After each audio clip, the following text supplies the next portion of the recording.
Virtualmente todos na Terra, independente de sua religião ou nacionalidade, reconhecem que existe alguma espécie de batalha ocorrendo no mundo entre as forças do bem e do mal. Uma luta colossal entre a luz e as trevas, a verdade e o erro, a opressão e a liberdade, o bom e o mal, e finalmente, a vida e a morte. Qual é a história por trás deste evidente paradoxo? Muitas religiões, assim como a Bíblia, ensinam que além deste véu tridimensional do mundo físico que vemos, existe outro mundo espiritual que não podemos ver. Nesta realidade invisível ao nosso redor, se desencadeia uma batalha titânica entre o herói supremo e justo contra o vilão mais cruel e maligno. A grande pergunta é: quem são esses personagens e como e onde começou esta crise cósmica? Este é o maior mistério de todas as épocas e a história mais fascinante e verdadeira que jamais tem sido contada. Esta crise envolve cada pessoa sobre a Terra. Sim, cada pessoa.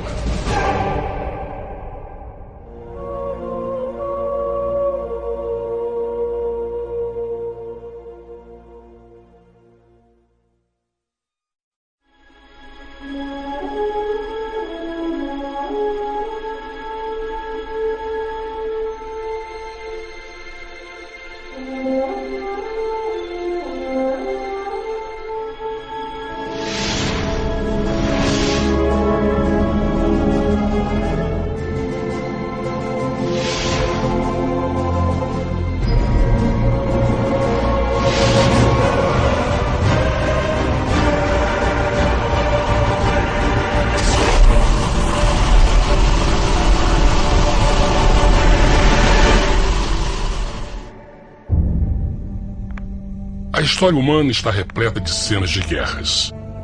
E todas as pessoas já experimentaram conflitos. Mas para entender a origem do mal, devemos viajar ao passado para a Primeira Guerra do Universo. Porque esta guerra não aconteceu na Terra. Antes que o nosso mundo existisse, houve uma guerra no céu. Mesmo as palavras guerra no céu soam como uma contradição. É quase inimaginável para nós que pudesse haver batalhas e conflitos entre as criações de Deus no paraíso. O que pode ter causado este conflito celestial? Graças a um livro antigo chamado Bíblia, temos detalhes suficientes para poder juntar as peças e desatar os nós. Mesmo que trágica, é uma extraordinária e bela história de amor que vai desde o princípio dos tempos até tocar pessoalmente a você, a mim e a cada indivíduo na Terra. Nossa história começa há muito tempo atrás na capital do universo. Em um lugar chamado Céu, que estava repleto de seres angelicais que amavam fazer a vontade de Deus.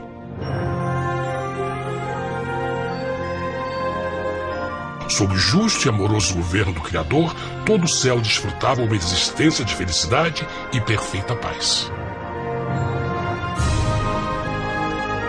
O príncipe supremo do paraíso e comandante dos anjos era o poderoso e amoroso Filho de Deus, mais conhecido com o nome que adotou quando veio à Terra, Jesus. Ele tinha o mesmo propósito e pensamento com Deus, o Pai. O céu, sob o comando compassivo do Pai, Filho e Espírito Santo, provou ser um maravilhoso lugar de paz e alegria. Para realizar as ordens de Deus, a Trindade estava rodeada de um oceano virtual de inumeráveis espíritos ministradores chamados serafins e querubins, mais conhecidos como anjos. Essas poderosas e inteligentes criaturas descobriram que a felicidade estava em cumprir as ordens do Todo-Poderoso. Mas Deus criou um extraordinário anjo para atuar como líder de toda a multidão celestial. A Bíblia nos diz que seu nome era Lúcifer, que significa portador da luz. Esse querubim foi o maior ser criado por Deus e assumia a posição mais próxima do trono de Deus, estando diretamente sob a autoridade de Jesus. A tarefa de Lúcifer era difundir a luz e o conhecimento da vontade de Deus a todos os outros anjos. Lúcifer foi o mais esplêndido ser criado por Deus. Era extremamente bonito e dotado de enormes poderes de liderança e organização. Entre os anjos, ele foi muito admirado, respeitado e amado como amigo. Mesmo assim, Deus previu o mal que Lúcifer estava a ponto de introduzir no reino da luz. Cheio de sabedoria e formosura, de todas as pedras preciosas te cobrias. Tu eras o querubim, ungido para cobrir, e te estabeleci. No monte santo de Deus estavas. No meio das pedras afogueadas andavas. Perfeito eras nos teus caminhos, desde o dia em que foste criado, até que se achou iniquidade em ti. Quando Lúcifer percebeu a sua beleza e poder, seu coração pouco a pouco começou a mudar. Permitiu que seu enfoque se afastasse de Deus e direcionou seu amor para si mesmo. Talvez nunca saberemos completamente como e porquê estas sementes de rebelião germinaram em seu coração. Mas o profeta Isaías nos dá uma visão do pensamento de Lúcifer. Como caíste desde o céu, ó estrela da manhã, filha da alva, como foste cortado por terra, tu que debilitavas as nações. E tu dizias no teu coração: eu subirei ao céu, acima das estrelas de Deus exaltarei o meu trono.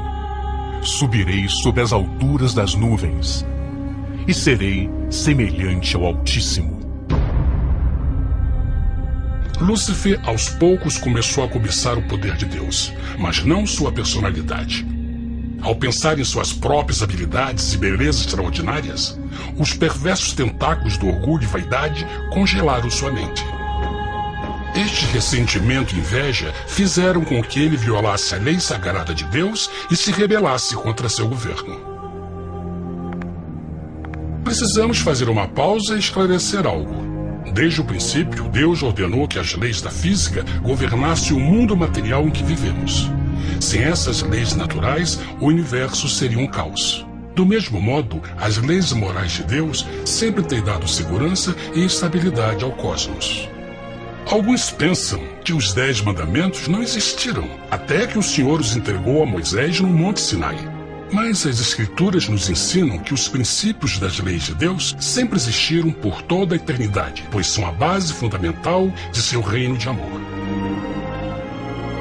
Seguros todos os seus mandamentos, permanecem firmes para todo sempre e são feitos em verdade e retidão. Os 10 mandamentos são um resumo das características de um Deus de amor. Os primeiros 4 mandamentos descrevem quem é Deus, seu poder, seu território e autoridade. Os últimos 6 descrevem como é Deus, sua honestidade, sua pureza, sua fé. Todas estas coisas sempre foram verdade e sempre serão verdade. Agora, pela primeira vez na história da eternidade, Lúcifer começou a violar esses princípios perfeitos.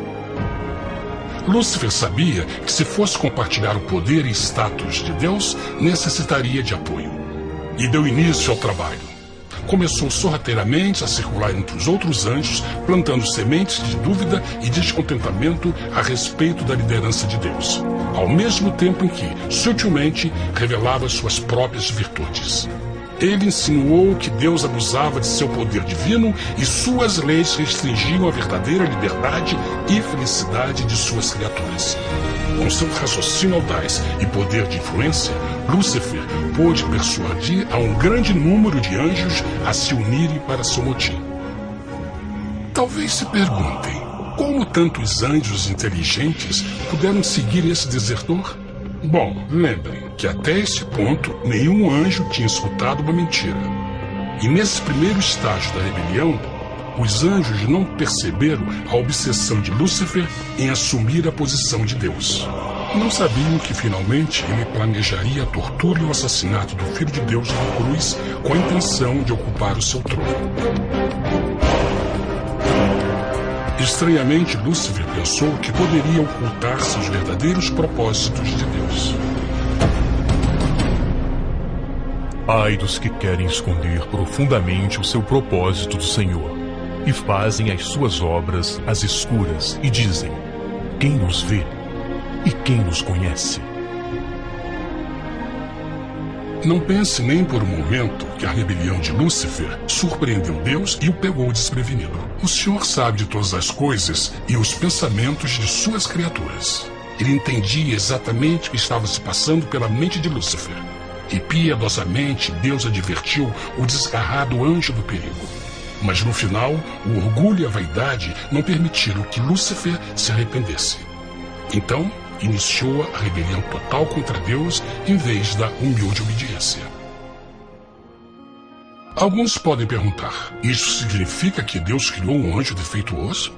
Não, mas ele criou Lúcifer com livre-arbítrio. Verão que o livre-arbítrio é uma coisa maravilhosa, mas também muito perigosa, incluindo o risco de uma rebelião e a possibilidade de que o amor de Deus seja rejeitado. Vejam que o amor real não pode vir de uma criatura pré-programada e não pode ser forçado, deve ser voluntariamente dado. Por exemplo, mesmo que seja bonito este cachorro robô, na verdade, nunca poderá amar-me. Posso fazer que pareça que me ame, mas só estará seguindo instruções pré-programadas. Não tem opção. Por outro lado, este pequenino está realmente feliz em ver-me. Ele decidiu dar-me seu afeto. E com o tempo, nossa relação se fará mais forte, enquanto eu ame e cuide bem dele. Do mesmo modo, um Deus de amor só quer amor verdadeiro de suas criaturas. E para que isso aconteça, elas precisam ter o livre-arbítrio. A rebelião de Lúcifer é a maior evidência de que ele tinha esta liberdade. Agora, a grande pergunta é: como Deus enfrentaria esta crise? Como lidaria com Lúcifer e com os milhões de anjos que se uniram nessa rebelião? Muitos questionam por que Deus não acabou imediatamente com a rebelião.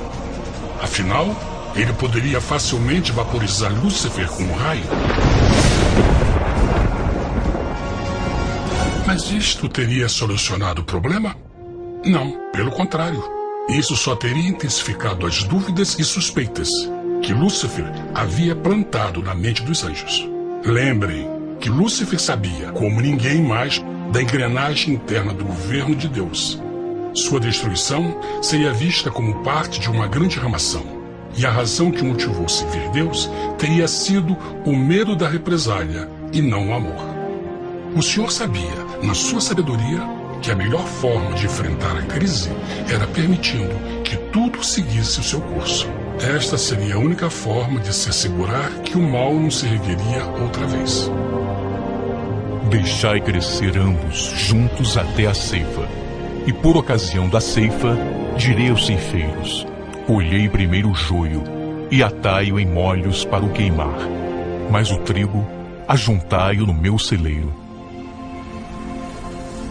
Na parábola do joio e do trigo, Jesus descreve que um tempo de crescimento é necessário para que uma planta revele sua verdadeira natureza. No seu entendimento infinito, Deus sabia que com o tempo, o caráter real de Lúcifer seria exposto e que os amargos frutos de sua rebelião seriam vistos. Até agora, os cidadãos do universo não estavam familiarizados com o pecado e até onde os levaria. Mas isso mudaria quando eles vissem por si mesmos sua terrível natureza autodestrutiva. Afinal, a sabedoria e o amor do governo de Deus seria para sempre confirmado e o universo estaria seguro. Quando Lúcifer e seus seguidores revelaram abertamente sua rebelião, o Senhor soube que não haveria paz se permitisse que eles ficassem no céu. Deveriam pôr um limite, entrar em ação e enfrentar os rebeldes. Mas Lúcifer e seus seguidores nunca sairiam por vontade própria ou pacificamente. O passo seguinte foi a guerra. E houve batalha no céu. Miguel e os seus anjos batalhavam contra o dragão. E batalhavam o dragão e os seus anjos. Mas não prevaleceram, nem mais o seu lugar se achou nos céus. E foi precipitado o grande dragão, a antiga serpente chamada o Diabo e Satanás, que engana todo mundo. Ele foi precipitado na terra, e os seus anjos foram lançados com ele. A Bíblia não revela exatamente que tipo de armas foram usadas durante este conflito cósmico, mas esta guerra foi como nenhuma guerra que os olhos mortais já viram. Apocalipse 12:4 nos diz que finalmente Lúcifer e 1/3 dos anjos de Deus foram expulsos do paraíso.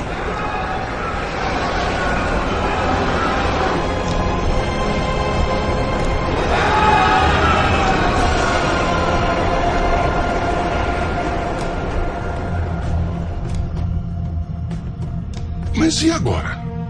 Lúcifer tinha milhões de anjos ao seu lado, mas precisava de um pedaço de chão para continuar sua rebelião. Rápido, muito rápido, o universo começou a entender o quão doloroso e caro o pecado poderia chegar a ser. Mas a guerra não tinha terminado. Apenas começava. Lúcifer, o portador da luz, agora virou Satanás, o adversário.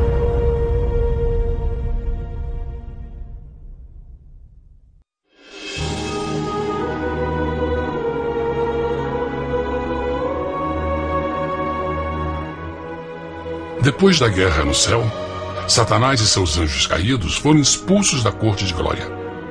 Por um tempo, o diabo e seus demônios vagaram pelo universo buscando inutilmente mundos que se compadeceram e se uniram à sua rebelião. Enquanto isto, o coração de Deus sentia intensamente o vazio que deixou a perda de Lúcifer e seus anjos. Então o Pai, o Filho e o Espírito Santo retomaram seu trabalho favorito, o maravilhoso trabalho da criação. Decidiram fazer um mundo novo, pleno, com muita variedade e diversas criaturas de amor. Este novo mundo seria único, porque as criaturas principais seriam feitas à imagem de Deus. Para eles, o Senhor também daria o domínio deste planeta novo, que conhecemos como Terra. No princípio, Deus criou a terra. E viu Deus tudo quanto tinha feito, e eis que era muito bom. Que imagem maravilhosa! Deus forma um novo mundo, nosso planeta, Terra. E em cada maravilhoso dia da criação, algo novo e espetacular começa a fazer parte da cena. Por exemplo, no terceiro dia, Deus falou e uma linda e exuberante vegetação fez parte da existência. Plantas de todas as cores, formas e tamanhos. No quinto dia, o mundo estava repleto de espantosas e exóticas criaturas, que podiam tanto se elevar aos céus como deslizar pelas águas azuis. E outras podiam fazer as duas coisas. No sexto dia, houve a introdução de um grande número de animais terrestres. Desde o gigante elefante até o pequeno esquilo, cada um encontrou um lugar nesse novo planeta para viver em harmonia com o resto da criação. E também no sexto dia, Deus criou o homem. E disse Deus: façamos o homem à nossa imagem conforme a nossa semelhança. E formou o Senhor Deus o homem do pó da terra, e soprou em suas narinas o fôlego da vida, e o homem foi feito alma vivente. E plantou o Senhor Deus um jardim no Éden, do lado oriental, e pôs ali o homem que tinha formado.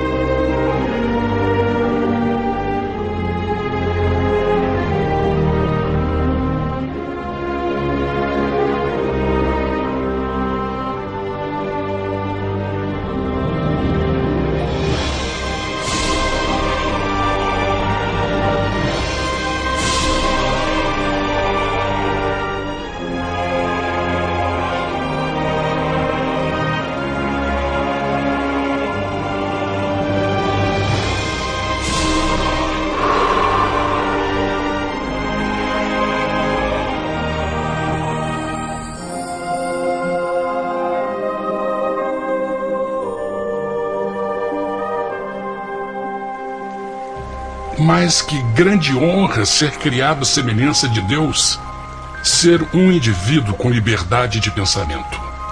No princípio, o homem não percebia a sua nudez. Provavelmente porque antes do pecado ele estava vestido de glória e luz.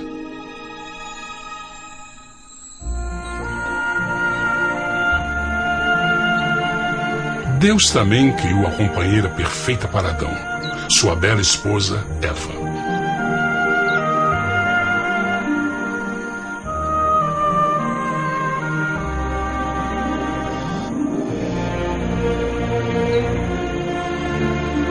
O feliz casal foi colocado em um magnífico jardim perfeitamente projetado para aumentar sua felicidade.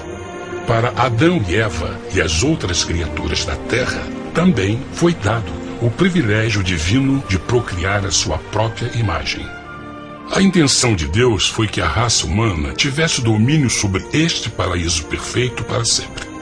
Eternamente felizes e saudáveis, trabalhariam com a flora do jardim de Deus enquanto desfrutariam o afeto e companhia de todas as criaturas sob seus cuidados. O ambiente que nossos primeiros antepassados experimentaram foi muito diferente do mundo de hoje. As rosas não tinham espinhos, os insetos não mordiam nem picavam, e os leões e as ovelhas brincavam juntos. Mas a grande bênção era os humanos viverem em perfeita harmonia com seu Criador. A cada 7 dias, Adão e Eva descansavam de seu prazeroso trabalho e gozavam de uma comunhão com a visita de seu Criador. Era um mundo esplêndido e maravilhoso. E esse estado de felicidade teria continuado eternamente se nossos primeiros parentes tivessem mostrado fidelidade com uma simples prova. Mas da árvore do conhecimento do bem e do mal, dela não comerás, porque no dia em que dela comeres, certamente morrerás. Visto que o adversário havia contaminado o universo com sua rebelião, o Senhor viu a necessidade de uma simples prova de amor e lealdade. Lembrem que os anjos bons acabaram de ver 1/3 de seus amigos serem expulsos do céu durante a guerra. Como estariam seguros de que esses novos humanos não se uniriam a Lúcifer e causariam problemas? Então o Senhor plantou uma árvore no jardim, uma árvore cujo fruto não deveria ser comido sob pena de morte. Ao passar por esta simples prova de obediência, Adão e Eva mostrariam a lealdade para com Deus e a fé em sua palavra. Ainda mais, era uma prova de amor. Por isso, Jesus disse em João 14, se me amais, guardais meus mandamentos. Mas alguém mais soube desta prova de fé e estava determinado a usá-la em seu favor. Satanás estava com inveja dos humanos que desfrutavam da bendita vida que ele perdeu. Sua feliz existência estava em total contraste com a sua, que agora estava cheia de culpa, pecado e miséria. Com ressentimento e raiva, não estava disposto a deixar o casal em paz, pois o pecado sempre buscará arrastar a outros consigo.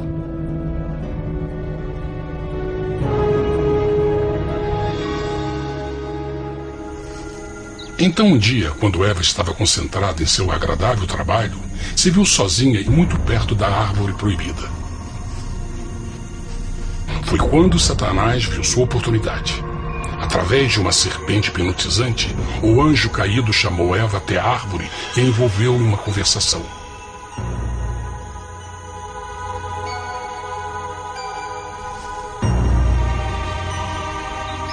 Suas palavras encantadoras foram cuidadosamente calculadas para gerar desconfiança a Deus.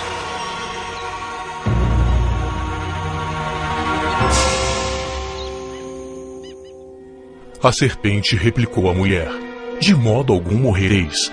Deus sabe que no dia em que dele comerdes, vossos olhos se abrirão, e sereis como Deus, conhecedores do bem e do mal. A mulher notou que a árvore era boa para comer, pois era atraente aos olhos e desejável para alcançar sabedoria. Colheu seu fruto e comeu. Deu também ao seu marido, que comeu assim como ela. Tragicamente, quando Eva escutou a suave e sedutora voz do tentador, começou a ter certas dúvidas da palavra de Deus. A serpente enganou-o com a promessa de grande poder e sabedoria. Isso chamou sua atenção. Além disso, aparentemente um fruto deu à serpente a habilidade de falar. Que outros poderes poderia dar a ela? E mesmo tendo acabado de conhecer a serpente, ela confiou em sua palavra acima da de Deus, quem a criou, e lhe deu um paraíso para viver. Então Eva comeu o fruto proibido e convenceu seu esposo a fazer o mesmo. Adão poderia ter escolhido ser fiel a Deus, mas colocou seu amor pela esposa acima do seu amor por Deus. Quando os nossos primeiros parentes mostraram lealdade ao inimigo, o domínio da terra foi tomado por Satanás. Não sabeis que, vos oferecendo alguém para lhe obedecer, vos tornais escravos daquele a quem obedeceis? Ninguém pode servir a dois senhores. Este mundo agora seria o último campo de batalha entre o bem e o mal, e o coração de cada homem e mulher seria o prêmio. Adão e Eva não se deram conta desse tempo, mas seu momento de desconfiança e desafio abriria as comportas do sofrimento de milhões de pessoas durante milhares de anos.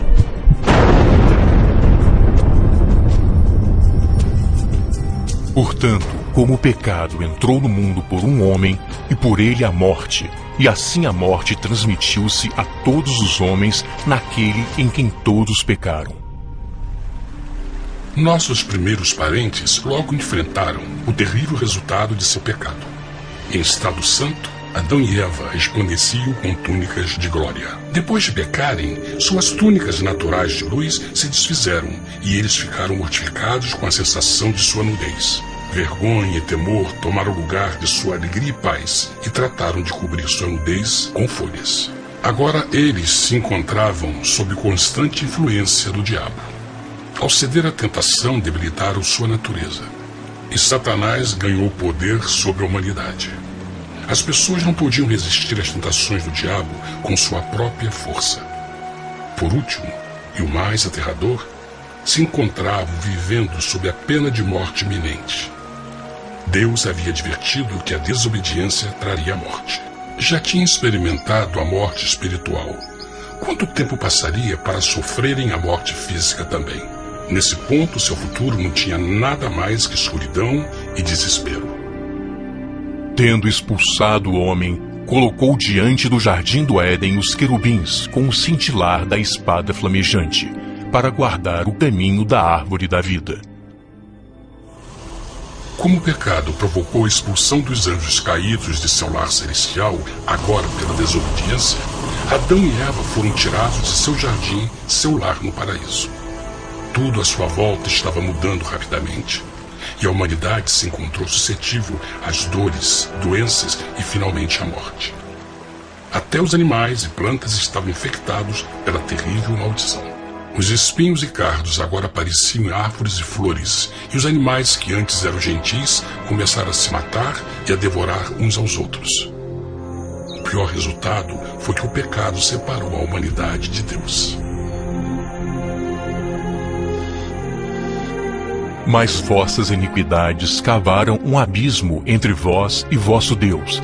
São vossos pecados que ocultaram de vós sua face, para não vos escutar. Na criação, foram dados a Adão e Eva a honra de falar com os anjos, e até com o Filho de Deus cara a cara.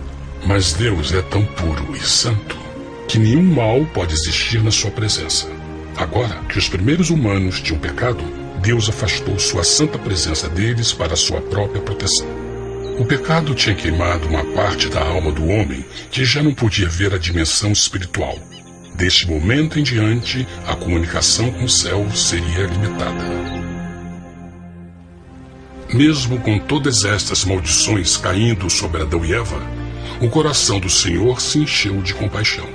A lei que haviam violado não poderia ser alterada para salvá-los, pois é tão sagrada e imutável como Deus mesmo.